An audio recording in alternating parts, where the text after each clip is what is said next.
우리 기독교를 흔히 뭐라고 부르냐면 사랑의 종교다 이렇게 얘기하죠. 그래서 우리 기독교는 무엇보다도 사랑이 중요합니다. 그런데 이 사랑이 참 중요한 만큼 어떤 것이 있냐면 우리 기독교인들한테는 이 사랑이 커다란 부담이 되기도 해요. 그래서 사랑해야 된다라고 하는 강박이 우리 안에 있습니다. 그리고 또 반대로 어떤 경우도 있냐면 불만이 있으면, 교회에 불만이 있고 개인적으로 목사에게 불만이 있으면 교회가 사랑이 없어, 목사가 사랑이 없어 이렇게 공격을 해요. 왜냐하면 그게 우리 교회의 가장 중요한 아킬레스건이거든요. 그걸 공격을 합니다. 그래서 이게 사랑이라고 하는 것이 굉장히 중요한 것만큼 사랑이라고 하는 것이 우리에게는 굉장한 부담입니다. 그러다 보니까는 어떤 것도 있냐면 우리가 제대로 사랑하지 못하잖아요. 못하는 것 때문에 마음에 죄책감 같은 것도 은근히 가지고 있습니다. 그래서 이 사랑이라고 하는 것이 굉장히 중요한 것인데 이 사랑이 우리에게 스트레스가 되어버리는 거예요. 그런데 제가 이미 여러 번 말씀을 드렸지만 우리 인간이라는 존재는요, 특별히 아담과 하와 이후에 타락한 본성을 가지고 태어난 모든 인간은 기본적으로 자기 외에는 마음을 다해서 사랑을 할 수 있는 존재가 아닙니다. 자기만 사랑해요. 자기만. 이웃을 사랑하거나 하나님을 사랑할 수 있냐면 사랑할 수가 없는 존재예요. 사랑하는 척은 할 수 있어요. 근데 마음으로부터 뜨겁게 정말 사랑하냐면 사랑이 안 돼요. 제가 이런 말씀을 드리면 우리 성도님들 가운데 좀 반감을 가지신 분들이 계실 수 있어요. 목사님, 나는 진심으로 교회를 사랑하고 내 가족을 사랑하고 성도들을 사랑하는데 무슨 말씀이세요? 내가 교회를 사랑해서 얼마나 열심히 지금 하고 있는지 아십니까? 이렇게 생각하시는 분들도 계실 거예요. 제가 그 마음도 공감을 합니다. 공감은 하는데 그런 분들에게 제가 특별히 이렇게 말씀 확인해 드리고 싶은 것은 내가 정말로 사랑한다고 하는 그 대상을 가만히 생각을 해보세요.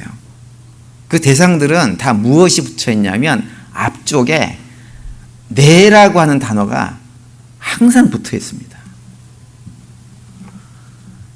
그래서 내 가족, 내 남편, 내 아내, 내 자식, 내 교회, 내 친구 앞에 내 자가 붙으면 얼마나 사랑하는지 모릅니다.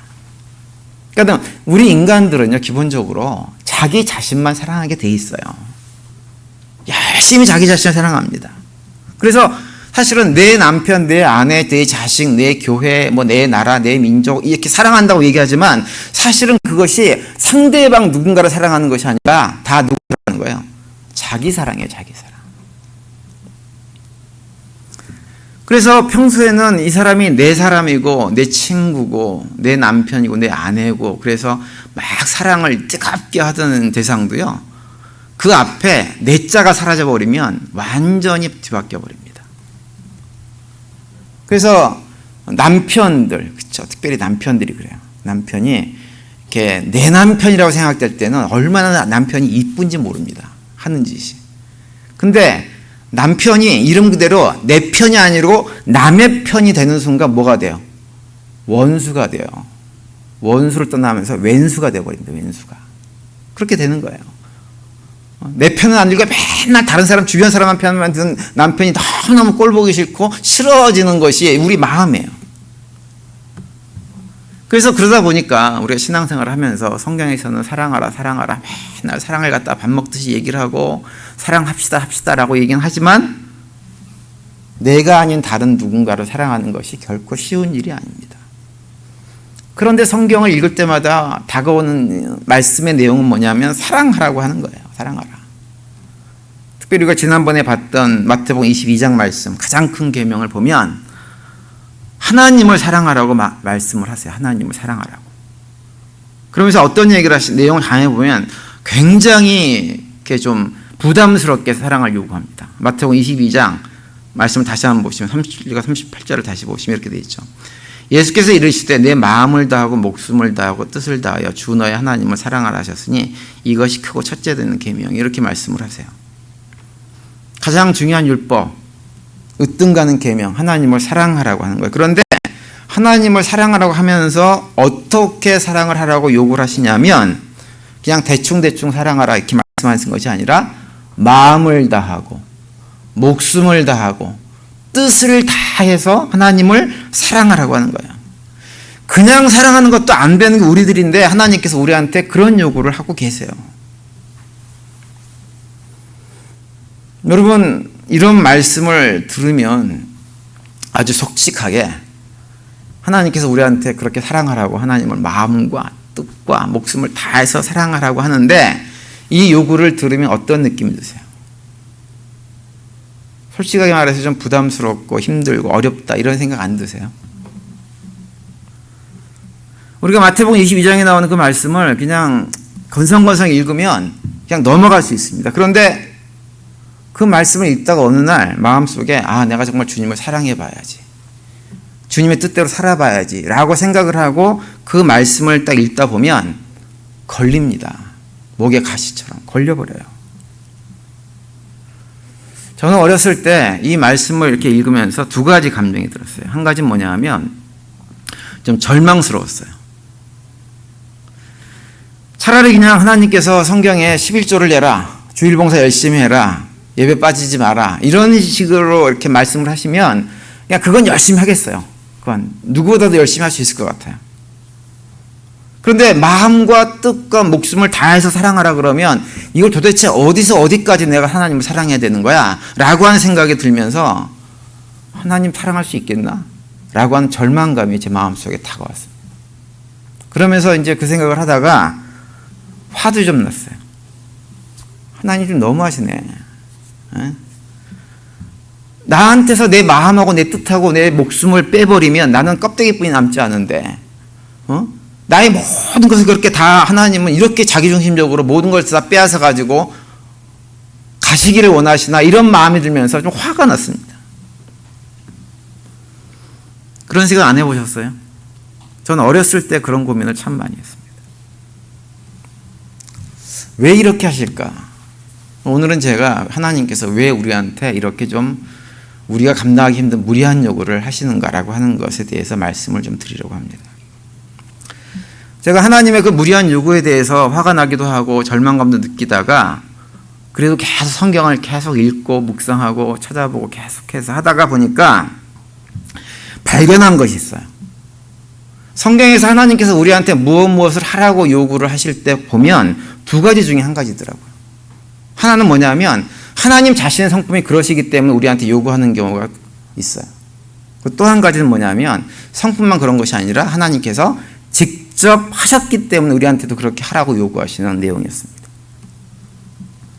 레위기 11장 45절에 보면 이런 말씀이 있습니다. 나는 너희의 하나님이 되려고 너희를 애굽 땅에서 인도하여 낸 여호와라. 내가 거룩하니 너희도 거룩할지니라. 이렇게 말씀을 하고 계세요. 레위기라고 하는 책은 거룩이라고 하는 주제로 이스라엘 백성들의 거룩함을 지키기 위해서 다양한 제사들을, 아주 복잡하고 다양한 제사들을 소개해주고 있는 책이 레위기라고 하는 책이에요.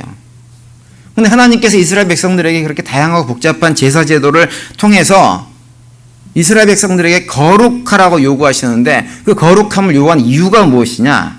무엇 때문이냐면 하나님이 내가 거룩한 분이기 때문에, 거룩한 존재이기 때문에 너희도 내 백성이 되면 나처럼 거룩해야 된다. 이렇게 말씀을 하고 있는 것입니다. 아버지가 거룩한 분이시니까 자녀들인 너희들이 거룩한 것이 지극히 마땅하다고 하는 거예요. 그래서 거룩함을 요구하세요. 근데 가만히 보니까 사랑도 마찬가지, 사랑도.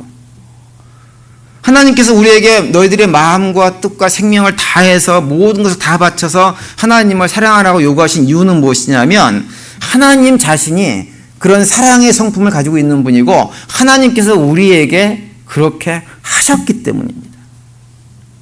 우리에게 성경에서 70번씩 7번이라도 용서하라고 말씀하신 이유는 뭐냐면 우리는 그런 말씀에 부담을 느껴서 용서할 수 없는 삶을 살아가는 때가 참 많이 있지만 왜 그런 말씀을 하시느냐? 하나님이 먼저 우리를 그렇게 무한정으로 계속해서 용서해 주셨기 때문에 우리한테 너희도 용서하고 살아라 이렇게 말씀을 하는 거예요. 제가 가만 보니까 우리 신앙생활을 할 때 많은 분들이 잘못 생각하는 가운데 하나는 뭐냐면 하나님을 생각하면서 하나님도 우리 같겠거니 생각하는 경향들이 좀 있으세요. 우리 사람이란 존재는요, 자기는 안 하면서 자꾸 다른 사람을 시키는 경향이 있습니다. 안 그렇습니까?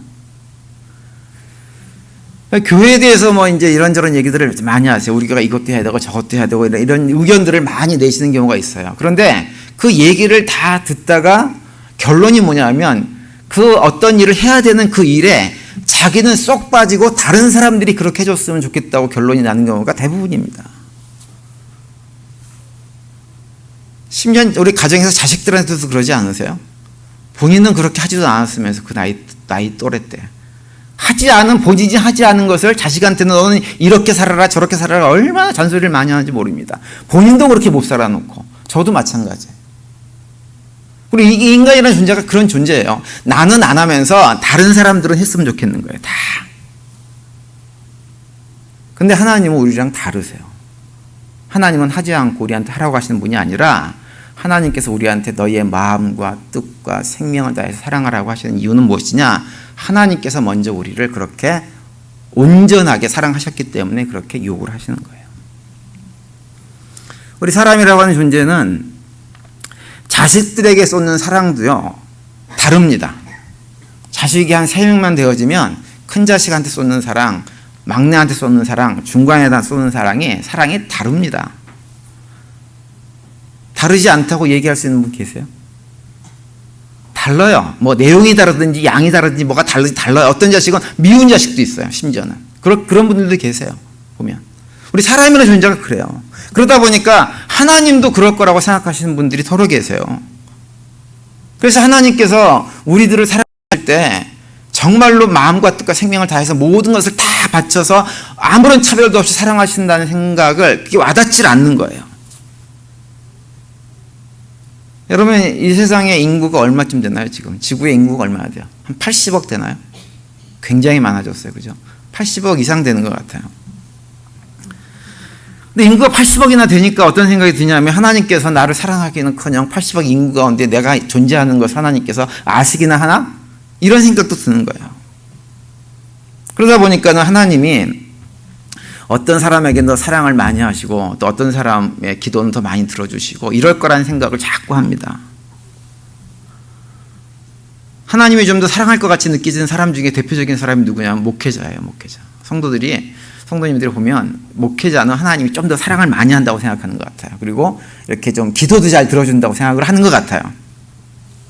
그래서 그 목회자의 기도를 더 잘 들어준다고 생각을 해서 그러다 보니까 자꾸 목회자에게 기도 부탁을 한다든지 아니면 목회자가 기도해 주는 것을 좋아합니다. 저한테도 기도 부탁을 하시고 또 기도해 주면 좋아하세요. 어떤 경우 제가 직접 하세요 그러면 그래도 목사님이 하셔야죠 그러면서 저한테 이렇게 떠미는 경우가 대부분이에요. 그래서 밥을 먹는 것부터 시작해가지고 온갖 기도를 목사가 하기를 원합니다. 목사가 하기를.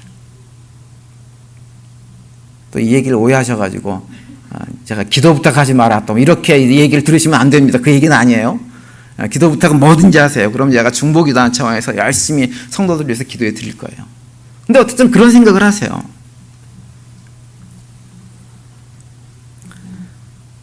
(80억) 인구 가운데 나 같은 것에 기도를 들어주시나? 나를 아시기나 하나? 내가 존재하는지 아시기나 하나?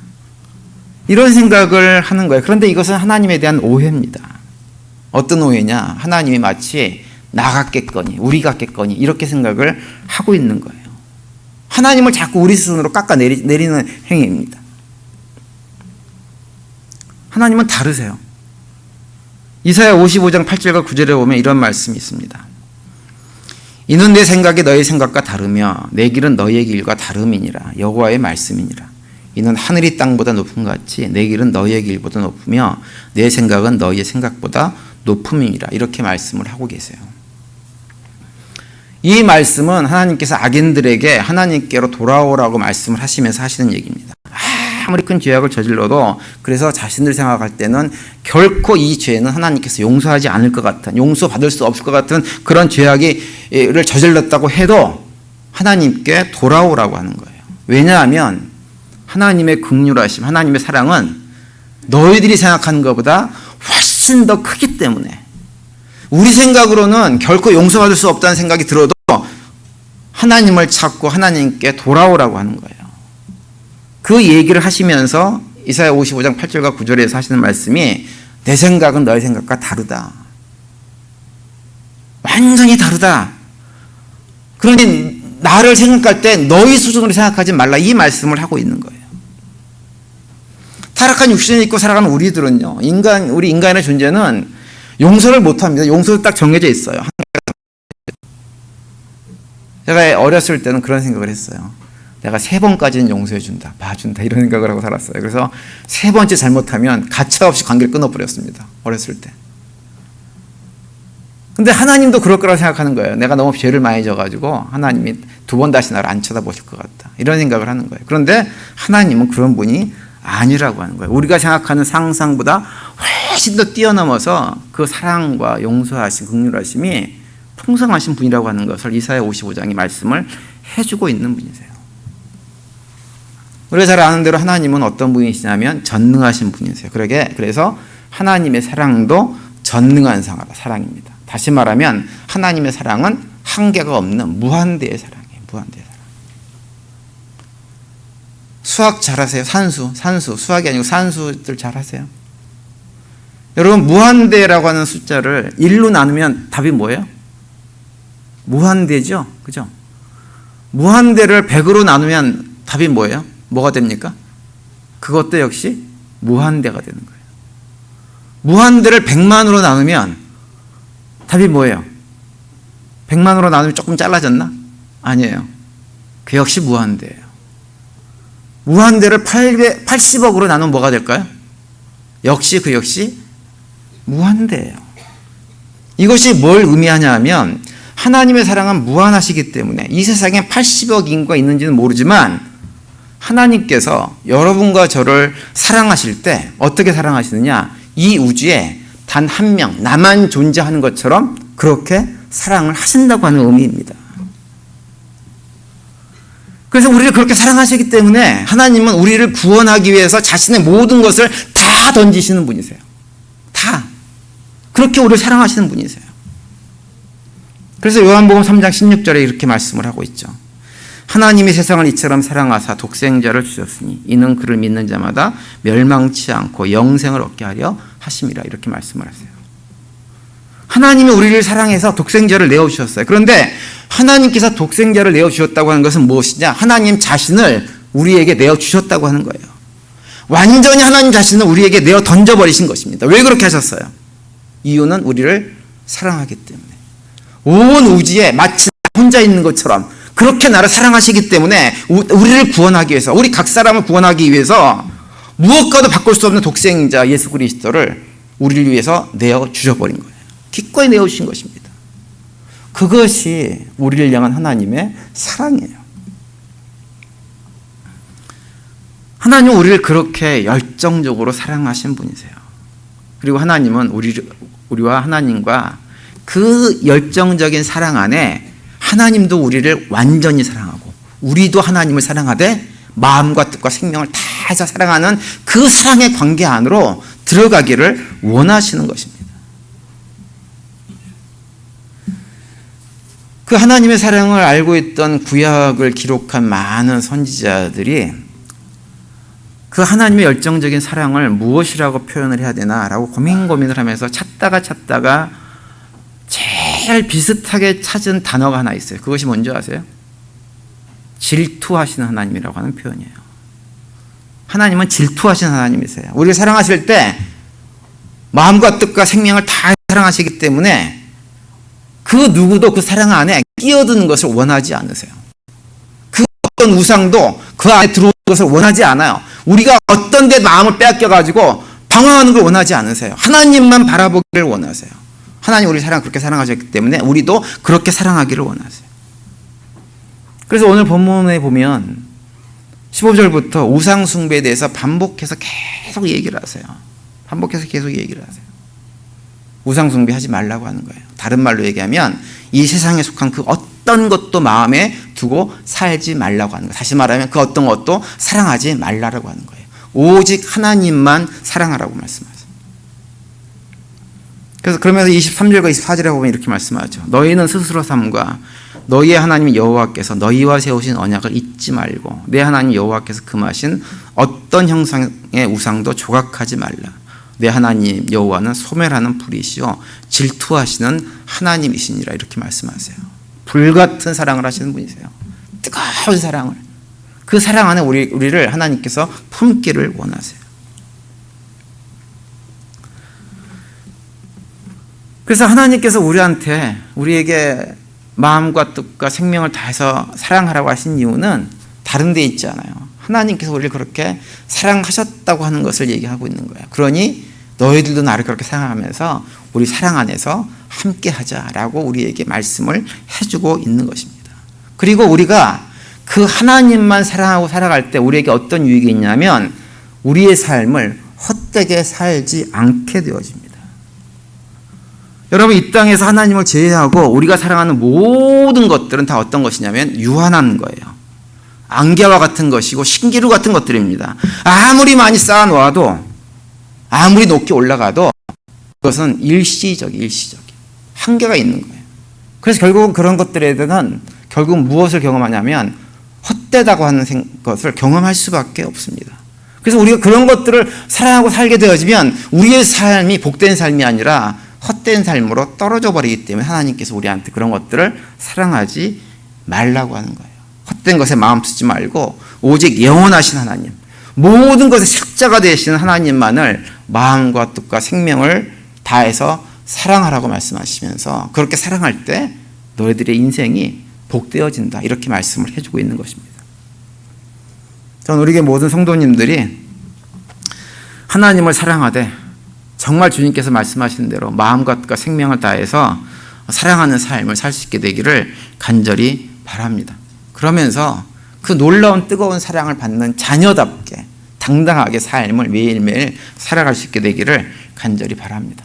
이번 한 주간도 하나님께서 우리를 그렇게 사랑하신 것처럼 우리도 그렇게 하나님을 사랑하면서 하나님과의 깊은 교제, 관계들을 맺어가시면서 그 가운데 우리의 삶이 더욱더 복된 삶으로 세워지는 한 주간이 될 수 있게 되기를 간절히 축원을 드립니다.